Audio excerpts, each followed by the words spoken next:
One rank one pension हमारे जवान और उनके परिवार मांगते थे कि कांग्रेस सरकार 40-40 साल से वन रैंक वन पेंशन का मसला हल नहीं करती थी। मैं हुड्डा साहब को पूछना चाहता हूं, वन रैंक वन पेंशन का मसला किसने लटकाया? हुड्डा जी, आपने ही लटकाया। हरियाणा वालों, मोदी जी ने आपने 14 में प्रधानमंत्री बनाते ही पहली ही टर्म में वन रैंक वन पेंशन को समाप्त करने का काम नरेंद्र मोदी ने किया। भाइयों बहनों, खेलों के लिए भी ढेर सारा इंफ्रास्ट्रक्चर, सुविधाएं, पारदर्शी चयन और अंतर्राष्ट्रीय ट्रेनिंग की व्यवस्था नरेंद्र मोदी जी ने की। इसका सबसे बड़ा फायदा मेरे हरियाणा के खिलाड़ियों ने उठाया है। हरियाणा के खिलाड़ियों ने, भाइयों बहनों, आज मैं जब आया हूं तब यहां से हमारे प्रत्याशी मनोहर लाल खट्टर जी के लिए आशीर्वाद मांगने के लिए आया हूं। ये मनोहर लाल जी 10 साल तक हरियाणा के मुख्यमंत्री रहे, हरियाणा की सेवा की और अब पार्टी ने तय किया है कि वो दिल्ली में देश और भाजपा की सेवा करने का काम। भाइयों बहनों, मैं आज कहना चाहता हूं बड़े मन से, क्योंकि मनोहर लाल जी की विदाई हो चुकी है और सैनी साहब मुख्यमंत्री बन गए, मगर मनोहर लाल जी ने पूरे हरियाणा में नौकरी बेचने का कारोबार बंद करने का काम अगर किसी ने किया तो मनोहर लाल जी ने किया। हर गांव में पोस्ट से अपॉइंटमेंट लेटर मिलने वाले युवा आज हमें दिखते हैं और हरियाणा को विकसित बनाने का काम अगर किसी ने किया तो मनोहर लाल जी। ऊपर नरेंद्र मोदी जी, नीचे मनोहर लाल जी। हरियाणा को ढेर सारी सौगातें मिली, 7 IIT मिले, 7 IIM मिले, देश भर में 7 IIM खुले, 15 नए एम्स खुले, 390 यूनिवर्सिटी खुली और 700 मेडिकल कॉलेज हुए।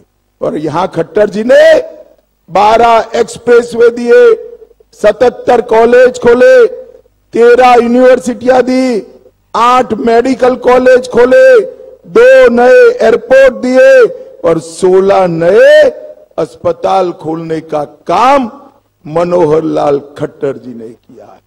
पूरे हरियाणा को ये 10 साल के अंदर विकसित करने का काम भारतीय जनता पार्टी ने किया। भाइयों बहनों, पहले के जमाने में हरियाणा द्वंद्व में फंसा था।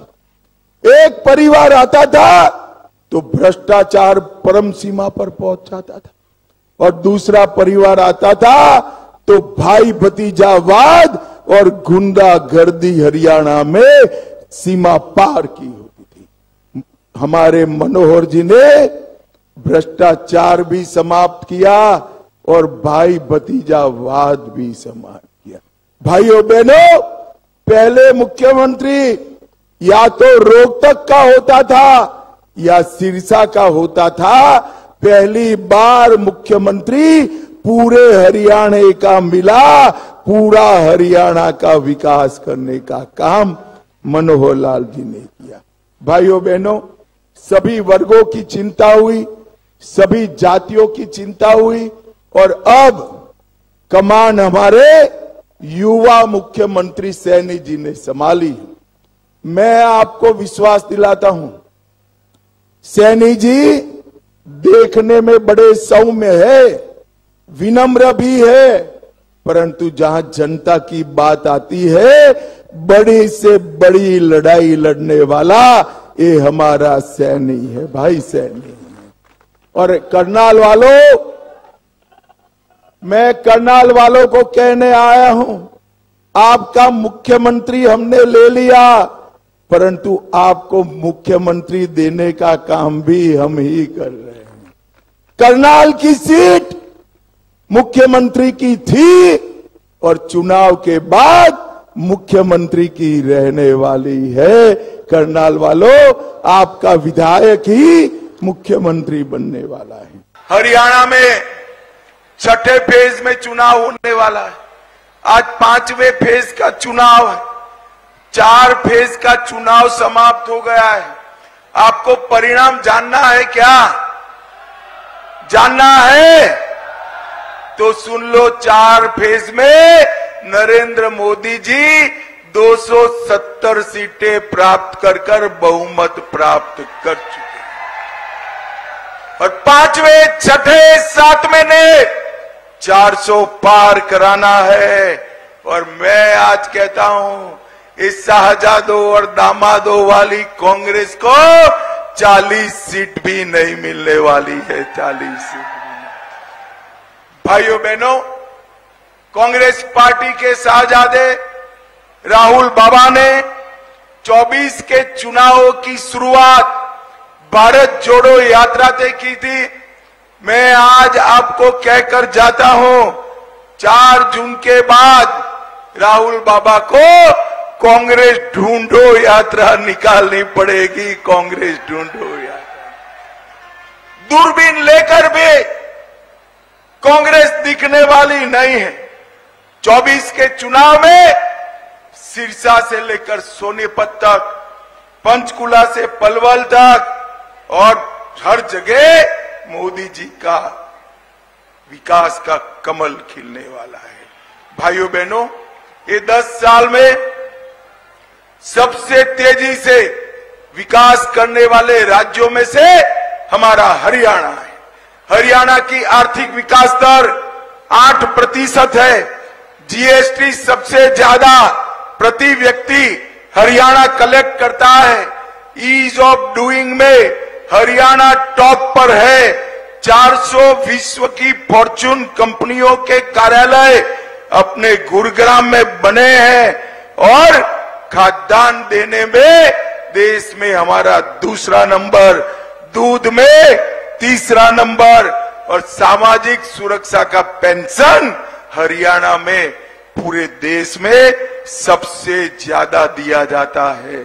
और स्वास्थ्य सुविधाओं में पूरे देश में पहले स्थान पर हरियाणा है। देश में जितनी गाड़ियां घूमती है, हर दूसरी गाड़ी हरियाणा से बनकर जाती है। जितने ट्रैक्टर है, हर दूसरा ट्रैक्टर हरियाणा से बनता है। और ये हुड्डा साहब, आपने क्या किया था? चिट्ठियां लिख कर दामाद के दरबारी बने हुए थे आप। भाइयों बहनों, ये कांग्रेस का हाथ दिल्ली के जीजा के साथ है और उनके शासन में पब्लिक, प्रदेश की जनता खाली हाथ थी।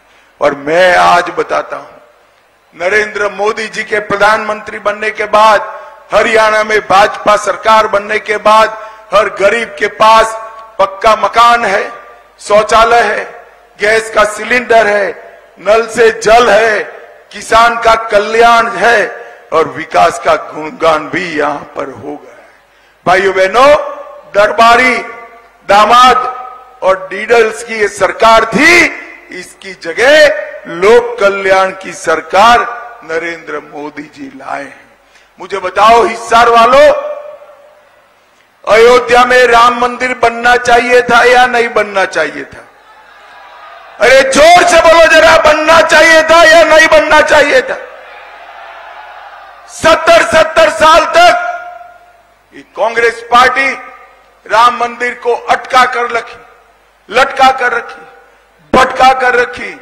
आपने मोदी जी को दूसरी बार प्रधानमंत्री बनाया, 5 ही साल में केस भी जीता, भूमि पूजन भी किया और 24 जनवरी को प्राण प्रतिष्ठा कर जय श्री राम कर दिया।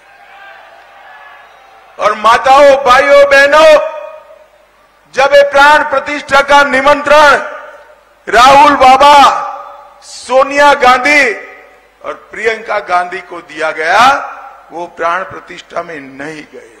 क्यों नहीं गए भाई, मालूम है आपको क्यों नहीं गए? मैं बताता हूं। वो डरते हैं अपनी वोट बैंक से। और हिसार वालों, यहां बैठे हो ना, आप लोग उनकी वोट बैंक नहीं हो, उनकी वोट बैंक वो घुसपैठिए है, घुसपैठिए उनकी वोट बैंक। उनके डर से राम महोत्सव में नहीं गए और आज देश में सवाल खड़ा कर रहे हैं। मैं राहुल बाबा को पूछना चाहता हूं कि राहुल बाबा, आपके घमंडिया गठबंधन का नेता कौन है, वो बताओ जरा, नेता कौन है? हमारा तो नेता तय है। एनडीए और बीजेपी बहुमत में आते हैं तो नरेंद्र मोदी इस देश के प्रधानमंत्री बनेंगे, तय है। आपका नेता कौन है? आप बता सकते हो झज्जर वालों, इनका नेता कौन है? चलो भैया, मैं एक एक एक एक कर कर पूछता हूं। शरद पवार प्रधानमंत्री बन सकते हैं क्या? ममता बनर्जी बन सकती है क्या? उद्धव ठाकरे बन सकते हैं क्या? स्टालिन बन सकते हैं क्या? अब हंसना मत। राहुल बाबा बन सकते हैं क्या? अरे क्यों हंस रहे हो यार? राहुल बाबा भी नहीं। भाई, एक पत्रकार ने उनको पूछा कि आपका प्रधानमंत्री का प्रत्याशी कौन है, तो उन्होंने कहा बारी बारी एक एक साल 5 लोग बनेंगे। बोले, मुझे बताओ झज्जर वालों, देश ऐसे चल सकता है क्या? अरे जोर से बोलो, चल सकता है क्या? ये बारी बारी प्रधानमंत्री बनाने निकले हैं, ये संगीत कुर्सी खेलने निकले हैं। मैं उनको पूछता हूं, ये 5 साल के प्रधानमंत्री के प्रोजेक्ट में पाकिस्तान को मुंह तोड़ जवाब कौन देगा, मुझे बताओ। कोरोना जैसा महामारी आया, कौन बचा सकता है? चंद्रयान कौन भेज सकता है? भाइयों बहनों, पूर्व हो, पश्चिम हो, उत्तर हो, दक्षिण हो, जवाब फिक्स है, मोदी मोदी मोदी मोदी मोदी। झज्जर वालों, मुझे बताओ, ये हमारा जो हरियाणा है, इसमें 3 विशेषताएं हैं। एक, हरियाणा में फौजियों, हमारे बेटों ने, हमारी वीरांगनाओं ने अपने बेटों को फौज में भर कर रखा है। आज पूरा देश चैन की नींद सो रहा है, क्योंकि मेरा हरियाणा का जवान सीमा पर पाकिस्तान का सामना कर रहा है।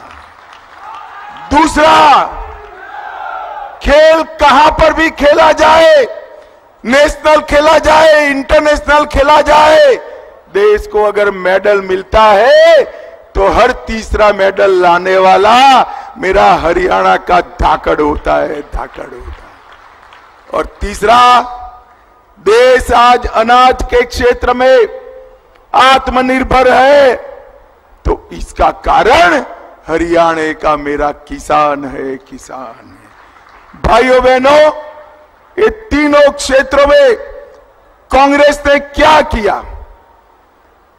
बोफोर्स का घोटाला किया, सबमरीन का घोटाला किया, एयरफोर्स का घोटाला किया, हेलीकॉप्टर का घोटाला किया, और 1 रैंक 1 पेंशन नहीं दिया।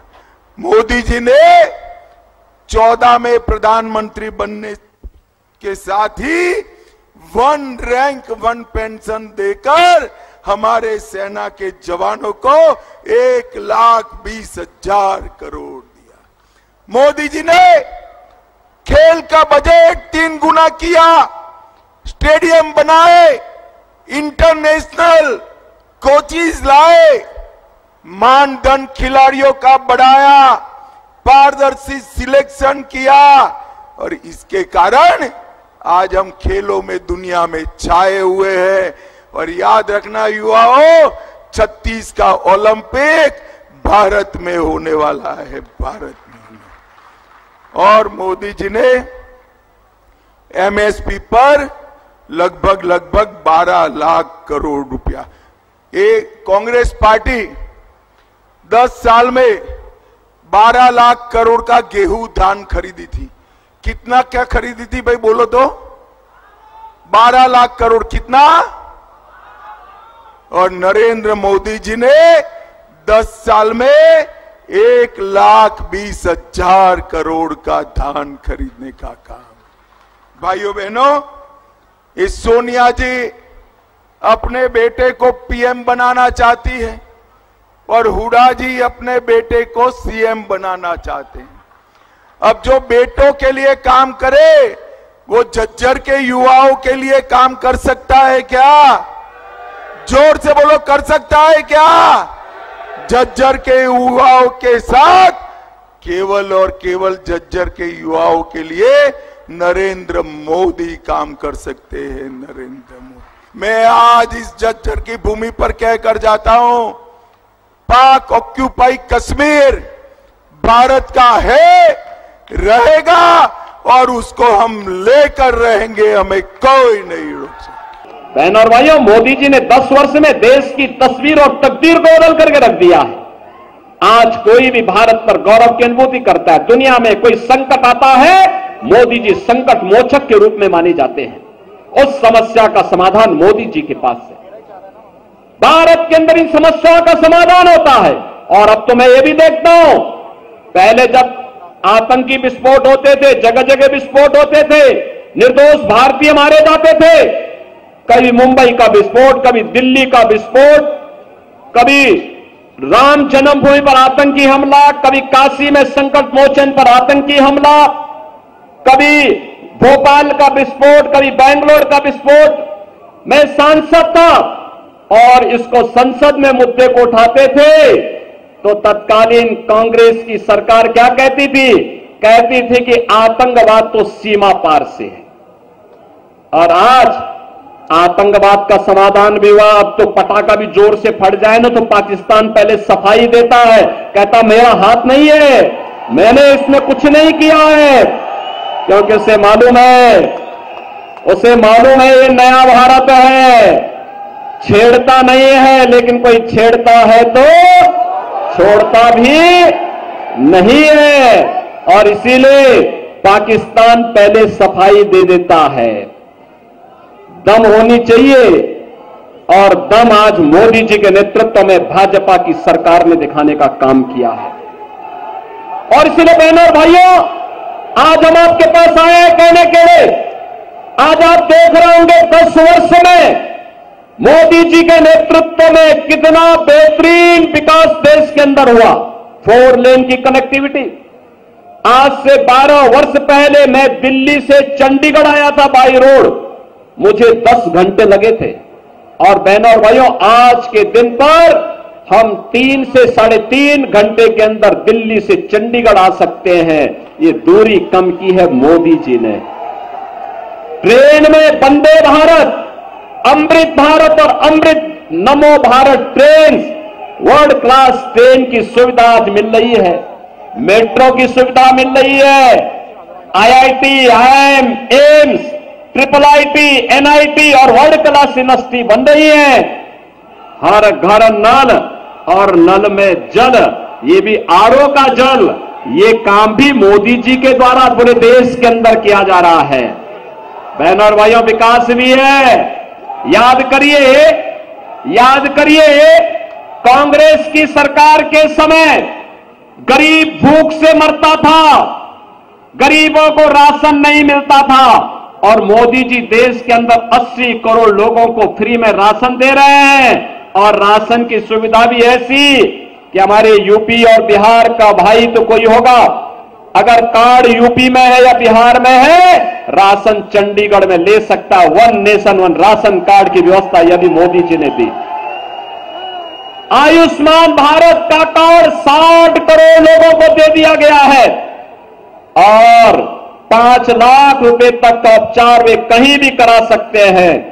और यही नहीं, अभी तो मोदी जी ने कहा है कि तीसरी बार आते ही 70 वर्ष के ऊपर के हर व्यक्ति को प्रतिवर्ष 5 लाख रुपए की आयुष्मान भारत का कार्ड की सुविधा उपलब्ध करवाएंगे। बहनों और भाइयों, कांग्रेस के पहले एक प्रधानमंत्री ने वक्तव्य दिया था कि हम 100 पैसा भेजते हैं, नीचे 15 पैसा ही पहुंचता है, 85 पैसा कांग्रेस के दलाल खा जाते थे। यही था ना। और मोदी जी ने हर गरीब का खाता खोल दिया। 100 पैसा दिल्ली से भेजते हैं, 100 का 100 पैसा उसके खाते में जाता है, बीच में कोई मध्यस्थ नहीं।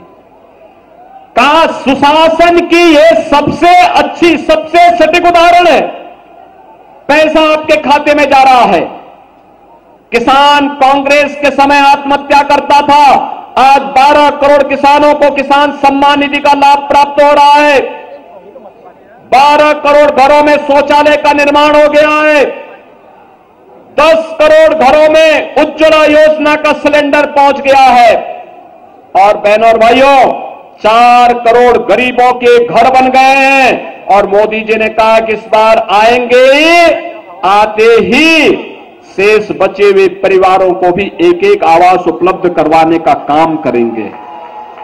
अभी से कार्य योजना बन चुकी है। बहनों और भाइयों, मैं पूछना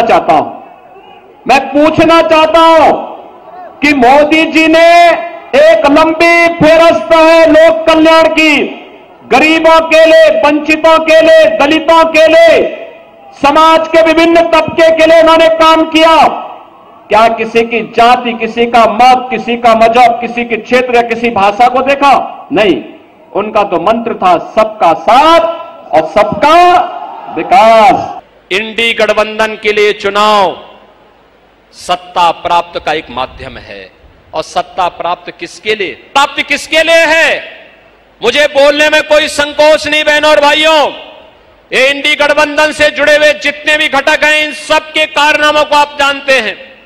कोई भी हो, चाहे वह यहां पर आम आदमी पार्टी हो, पंजाब में तो ये आपस में ही लड़ रहे हैं, या फिर यूपी में समाजवादी पार्टी हो, बिहार में आरजेडी हो, या इनके महाराष्ट्र के पार्टनर हो, या इनके साउथ के पार्टनर हैं, इन सबके कारनामों को अगर आप देखेंगे, किसी की निष्ठा भारत के प्रति नहीं है। कोई भारत के बारे में नहीं सोचता है, 140 करोड़ भारतीयों के बारे में नहीं सोचता है। ये केवल आपस में लड़ाओ, फूट डालो, राज करो की नीति पे विश्वास करते हैं। इनके द्वारा अपने मैनिफेस्टो में जो बातें इन्होंने लिखी हैं, अगर आप उनको पढ़ेंगे, एक बात जो इन्होंने लिखी है, और श्री राहुल गांधी भी कहते हैं कि अगर कांग्रेस सरकार में आई, एक झटके में हम गरीबी हटा देंगे। तो एक पत्रकार ने पूछा कैसे हटाएंगे झटके में? तो कहा हटा देंगे।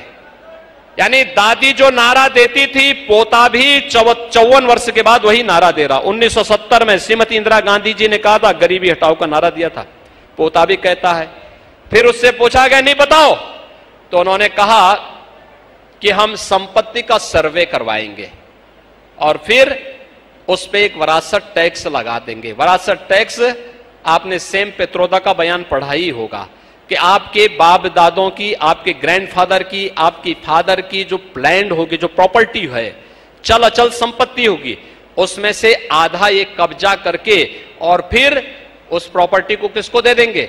बांग्लादेश, पाकिस्तान और म्यांमार से आए हुए रोहिंग्या और उन मुसलमानों को ये आवंटित कर देंगे जिनका भारत से कोई लेना देना नहीं।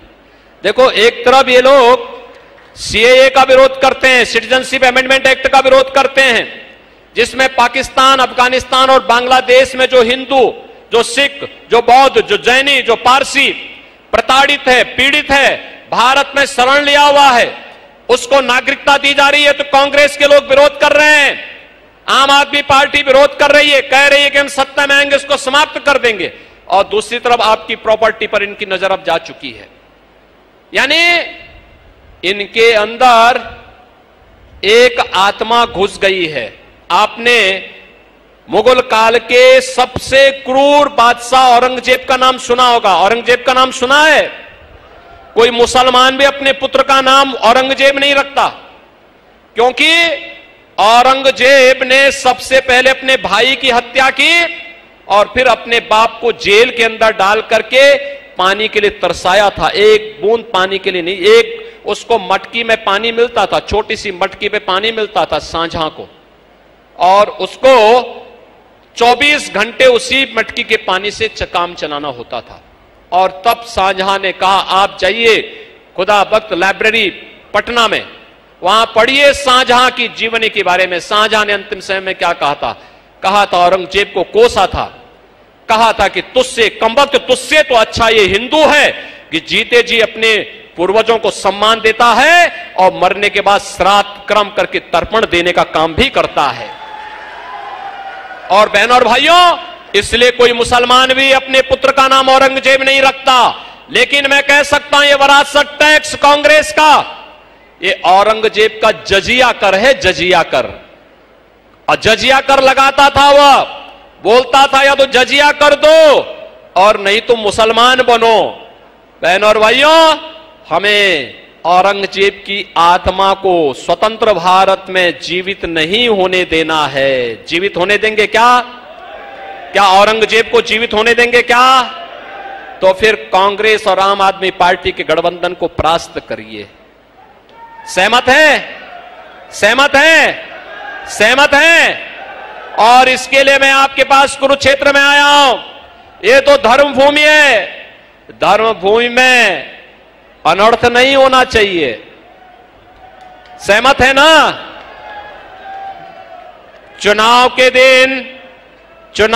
दिन आप लोग सभी लोग सहमत हैं कि नवीन जिंदल जी यहां चुनाव जीत करके जाएं? सभी लोग सहमत हैं? लोकप्रिय विधायक और हमारे नाथ संप्रदाय के ही भक्त हैं श्री गोपाल जी, भारतीय जनता पार्टी के सभी हमारे पदाधिकारीगण और भारी संख्या में बाबा सिरसाई नाथ की पावन धरा को विकास और विरासत की भूमि के रूप में स्थापित करने के लिए यहां पर उपस्थित मैंने बहनों और भाइयों, आप सबका मैं हृदय से अभिनंदन करता हूं, स्वागत करता हूं। बहनों और भाइयों, मैं बाबा गोरखनाथ की धरती से और मर्यादा पुरुषोत्तम प्रभु राम की पावन जन्मभूमि से आपके बीच में यहां पर आया हूं। जिसकी भी प्रॉपर्टी आपको मिली होगी, उस प्रॉपर्टी में से आधी प्रॉपर्टी कांग्रेस के लोग ले लेंगे और फिर इस प्रॉपर्टी को वह मुसलमानों को बांट देंगे। क्या आप इसको स्वीकार करेंगे? क्या आप इसको स्वीकार करेंगे? क्या आप पाकिस्तानियों को और मुसलमानों को अपनी संपत्ति पे कब्जा करने देंगे? क्या? अरे हरगिज नहीं, भारतीय जनता पार्टी इनको ये मौका ही नहीं आने देगी। और ये तो बात की बात आएगी सत्ता में, रामलला के कारण इनको अब किसी भी जन्म में सत्ता नहीं मिलने वाली है, कभी नहीं मिलने वाली है, क्योंकि ये चुनाव तो राम भक्तों रामद्रोहियों के बीच में हो गया है। ये तो रामद्रोही है, हमेशा राम का विरोध किए हैं, भारत की विरासत का विरोध किए हैं, इनको सत्ता कभी नहीं मिल सकती है। और यही कहने के लिए आज मैं आपके पास आया हूं। बहनों और भाइयों, आपने औरंगजेब का नाम सुना हो ना? ये मुगलों में सबसे क्रूर बादशाह था। औरंगजेब, कोई मुसलमान भी अपने पुत्र का नाम औरंगजेब नहीं रखता, मालूम है ना आपको? इसलिए नहीं रखता, औरंगजेब ने सत्ता के लिए पहले अपने भाई की हत्या की और फिर अपने बाप को भी जेल भेज दिया। बाप उसका पानी के लिए तरसते तरसते मर गया। वह औरंगजेब था और अब औरंगजेब की आत्मा कांग्रेस के अंदर घुस गई है, इसीलिए वह विरासत टैक्स के नाम पर ये जजिया कर आप पे लगा रही है। ये जजिया कर औरंगजेब ने ही भारत में लगाया था, कहा था कि या तो जजिया कर दो और नहीं तो मुसलमान बनो, और कांग्रेस भी यही करना चाहती है। क्या आप इसको स्वीकार करेंगे? क्या आप इसको स्वीकार करेंगे? क्या हम भारत को विभाजन की ओर ले जाएंगे? क्या? अरे राम जन्मभूमि का जो पुण्य आपके साथ जुड़ा हुआ है, आप भी कह सकते हैं, सिरसावासी भी कह सकते हैं कि हमने तो यहां से कमल खिलाने का काम पिछली बार भी किया था। श्रीमती सुनीता दुग्गल को चुनाव जिता करके भेजा था, मोदी जी को प्रधानमंत्री हमने बनाया था। मोदी जी प्रधानमंत्री बने तब अयोध्या में राम मंदिर के निर्माण का मार्ग प्रशस्त हुआ। ये श्रेय तो आपके ऊपर गया, नेतृत्व तो मोदी जी का है, लेकिन श्रेय तो आपको जाता है। ये पुण्य आपको प्राप्त हुआ है, ये पुण्य आपके साथ जुड़ा हुआ है, इस पुण्य से वंचित नहीं होना है। और इसीलिए देश के अंदर जो आवाज आ रही है वो आवाज यही है, हर जवान से एक ही आवाज है, और वो आवाज है जो राम को लाए हैं, जो राम को लाए हैं, और राम को लाने वालों को फिर से देश की सत्ता सौंपनी है। सौंपने को तैयार है? सभी सिरसावासी तैयार हैं? सभी लोग तैयार हैं? सहमत हैं? यहां से भारतीय जनता पार्टी के हमारे लोकप्रिय प्रत्याशी, युवा और जुझारू प्रत्याशी श्री अशोक तंवर चुनाव जीत करके जाएंगे। लेकिन बहनों और भाइयों, आपके पास 5 दिन का समय है।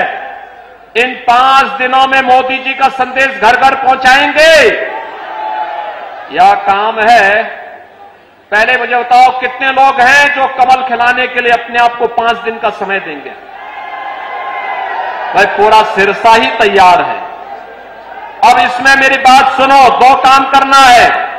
आपने मेरे सामने संकल्प लिया है 2 काम। एक, हर व्यक्ति को प्रतिदिन 5 घर जाना है। उस परिवार के हर एक सदस्य से मिलकर के उससे कहना है, 18 वर्ष से हर वयस्क मतदाता को बोलना है कि देखो, आत्मनिर्भर और विकसित भारत के लिए हमें मोदी जी को फिर से प्रधानमंत्री बनाना है। मोदी जी को प्रधानमंत्री बनाना है तो इसके लिए कमल खिलाना है। और श्री अशोक तंवर जब यहां से चुनाव जीत करके जाएंगे तो मोदी जी 400 पार के लक्ष्य के साथ जाएंगे। तो बहनों और भाइयों, सारी समस्याओं का समाधान करेंगे।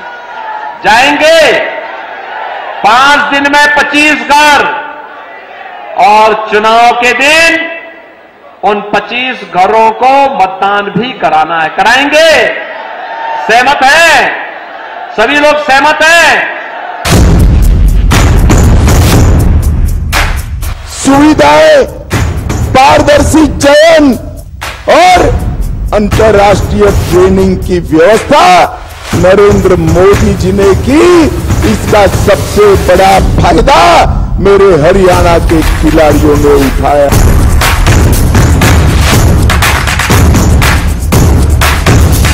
मोदी जी ने पूरा जीवन देश के लिए समर्पित कर दिया। पूरा जीवन देश के लिए समर्पित कर दिया। क्या हम 5 दिन 10 दिन देश के लिए नहीं दे सकते?